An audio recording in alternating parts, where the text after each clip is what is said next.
అందరికీ సో ఈరోజు మా ఇంట్లో డిన్నర్ స్పెషల్ ఏంటో చూద్దామా. యూజువల్గా అయితే చికెన్ బిర్యానీ తిని బోర్ కొట్టేసింది, అందుకనేసి ఈరోజు కొంచెం మంచిగా చికెన్ పలావ్. ఆహా సూపర్ ఉంది, ఇప్పుడే అయింది వేడిగా. చూసినారా, ఇట్లా ఎక్కువ పీసెస్ వేసుకోవాలి. రైస్ తక్కువ, పీసెస్ ఎక్కువ ఉండాలి, అప్పుడే కదా కాంబినేషన్ అద్దరిపోతుంది. ఆహా అద్దరిపోయింది. దీంట్లోకి మంచిగా ఒక లెమన్ ఇంకా ఆనియన్స్ వేసుకొని తింటే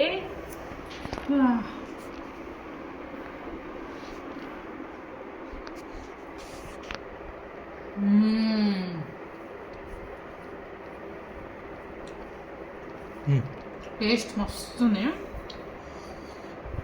ఇంకా ఆగుతుంది అనమాట, వేడి ఇప్పుడే తినిపోయినాక.